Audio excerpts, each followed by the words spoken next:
जय श्री कृष्णा। कैसे हैं आप सब लोग। 2025 स्टार्ट होने वाला है तो सभी के दिमाग में ये चल रहा है कि कैसा जाएगा, कोई उपलब्धि मिलेगी या कुछ सावधानी तो नहीं बरतनी है। आज जो हम बात कर रहे हैं मूलांक नंबर 7 की बात कर रहे हैं, यानी ड्राइवर नंबर 7।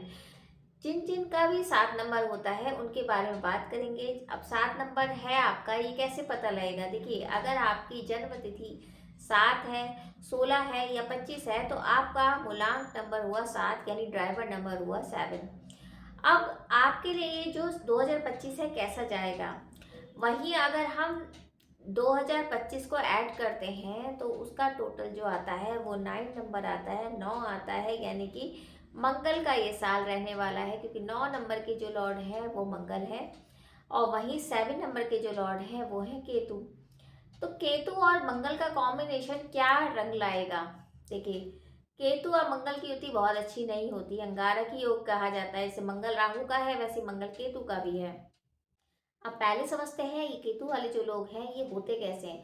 देखिए, अगर आपका मूलांक 7 है तो आप इमोशनल बहुत ज़्यादा हैं, मेहनती ज़बरदस्त हैं। इनके मुकाबले कोई मेहनत कर ही नहीं सकता, मतलब मेहनत बहुत करते हैं ये लोग।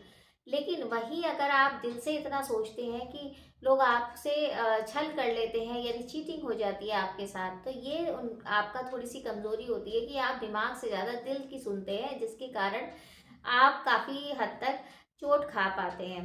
अब आपका जो है कि जब आप कुछ काम करने चले ना, यानी कुछ काम करने की ठान ले तो झंडा गाड़ ही लेते हैं, मतलब केतु झंडा भी होता है। जितने भी बड़े बड़े उद्योगपति हैं, जितने बड़े बड़े लोग अपने पद को संभालते हैं, तो समझ लीजिए उनका केतु जबरदस्त है। आध्यात्मिक बहुत ज़्यादा होते हैं, आध्यात्मिक क्षेत्र में काफ़ी हद तक ये उपलब्धि प्राप्त कर लेते हैं। बस यही कहा जाएगा इनके लिए कि केतु वाले लोग जो हैं दिल से सोचते हैं, जिसके कारण लोग इनसे छल करते हैं और चीटिंग इनसे लोग कर लेते हैं।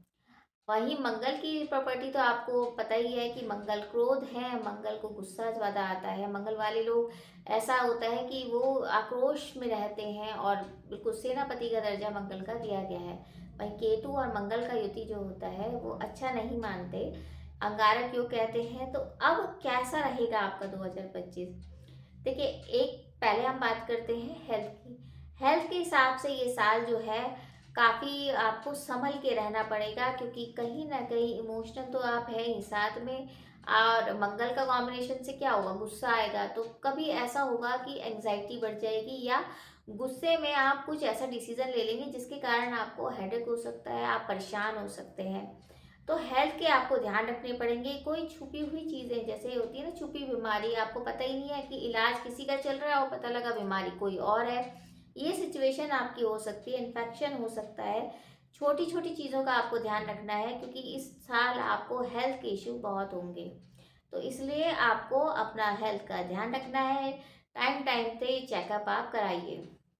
वहीं एजुकेशन की बात करें तो एजुकेशन के हिसाब से बहुत अच्छा समय जाएगा, क्योंकि मंगल एनर्जी देंगे और आप मेहनती तो पहले ही हैं, तो मेहनत के अकॉर्डिंग आपको रिजल्ट मिलेगा ही मिलेगा। अगर विदेश रिलेटेड आप एजुकेशन लेना चाहते हैं, या आप सोच रहे हैं कोई नया कोर्स ज्वाइन करना है, या कहीं बाहर जाना है, या एजुकेशन के साथ कोई काम करना है, तो बिल्कुल आप कर पाएंगे। यानी मेहनत और जोश का एक कॉम्बिनेशन होगा तो उसमें आप विजय प्राप्त कर ही लेंगे। अगर आपके हम काम, व्यवसाय या आपकी जॉब के रिगार्डिंग सुने, तो जैसे हमने बताया कि मंगल एनर्जी देगा ही देगा, तो मंगल आपको एनर्जी देगा। लेकिन वहीं आप मेहनती तो हैं लेकिन इमोशनल नहीं है। कोई डिसीजन आपको ऐसे नहीं लेने हैं कि जिसका आपको भुगतान भुगतना पड़े, क्योंकि ये साल आपको जोश में होश नहीं खोना है। इस तरह की सिचुएशन हो सकती है कि मन से तो आप बहुत अच्छे हैं, लेकिन दिमाग का अगर यूज़ नहीं करेंगे तो वहीं आप जॉब के हिसाब से भी गड़बड़ कर देंगे, यानी जहां आपको सही डिसीजन लेने वाली होंगी चीज़ें वो आप नहीं ले पाएंगे।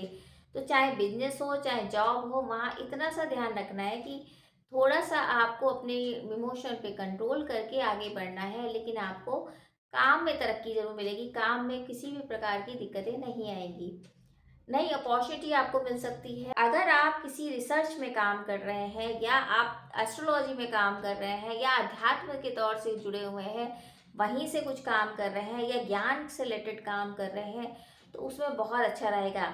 कोई अगर आपकी फैक्ट्री है और अगर मान लो आपको डिसीजन लेना है तो वो डिसीजन आप बहुत अच्छे तरीके से ले पाएंगे। व्यापार में आपके लाभ हो सकता है। बस इतनी सी बात का ध्यान रखना है कि इमोशन नहीं यूज करने हैं, दिमाग से ज्यादा देखना है, तो आपका काम अच्छा ही चलेगा। अगर हम आपके रिलेशनशिप की बात करें तो थोड़ा सा आपको संभाल के तो चलना पड़ेगा कि कहीं ना कहीं कुछ ना कुछ ले चीज़ें आपको परेशान कर सकती हैं, क्योंकि ऐसा होगा रिलेशनशिप में ना आप इमोशनल हैं और वहीं मंगल गुस्सा भी दिला देंगे, तो वहाँ आपकी ना खटपट हो सकती है अपने पार्टनर से, यानी कि पार्टनरशिप में थोड़ी सी दिक्कतें आएंगी, चाहे वो आपका लव अफेयर हो, चाहे वो आपकी लव लाइफ हो, चाहे वो आपका मैरिज लाइफ हो। उन दोनों में ही आपको बहुत संभाल के रहना है, गुस्से में कोई डिसीजन नहीं लेना है, ज़्यादा इमोशनल नहीं होना है। तो अटैचमेंट करिए, लेकिन इतना नहीं कि आपको लोग चीट कर जाएं, तो इस बात का ध्यान रखिए। लव लाइफ में बोल रही हूँ, लेकिन मैरिज लाइफ में आपको थोड़ा संभल के, ज़्यादा वाद विवाद में नहीं पड़ना है, इग्नोर करिए हर चीज़ों को। अगर कोई बात बात हो भी रहा है तो इग्नोर कर दीजिए, इतना ध्यान रखिए। बाकी ये जो साल है मिला जुला साल कहा जाएगा, थोड़ी थोड़ी चीज़ों का ध्यान रखेंगे तो आपका झंडा भी गड़ सकता है, क्योंकि केतु झंडा भी है।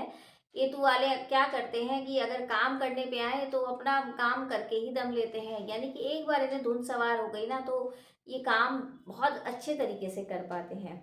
जितने भी आध्यात्मिक गुरु हैं सब केतु वाले ही होते हैं। आध्यात्मिक होने के बाद आप मेहनती भी बहुत हैं, ये दो क्वालिटी आप में जबरदस्त है, जिसके कारण आप जीवन में बहुत ऊंचाइयों पे जाते हैं।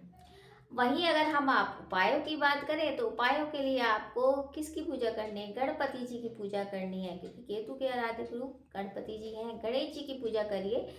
जो स्ट्रीट डॉग होते हैं, जो बेचारे निसहाय जो जानवर हैं जिनको कुछ खाने को नहीं मिलता, उन जानवरों को आप खिलाना शुरू कर दीजिए। पूरे साल बस इतना काम करिए और हनुमान जी की पूजा करते रहिए, तो मंगल की एनर्जी भरपूर होगी, आपको मिलेगी। तो एनर्जी के साथ साथ होश भी रखना है, तो इसलिए आप मंगल की एनर्जी को कंट्रोल करने के लिए हनुमान चालीसा भी करेंगे, और जो मैंने केतु के रिलेटेड उपाय बताए हैं वो ज़रूर करिए।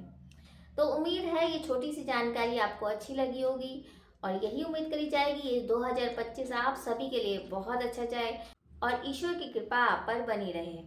तो आप सभी को नए साल की हार्दिक शुभकामनाएं। Wish you very very happy new year. और अगर आपको वीडियो अच्छा लगे तो वीडियो ज़रूर शेयर कीजिए। जय श्री कृष्णा।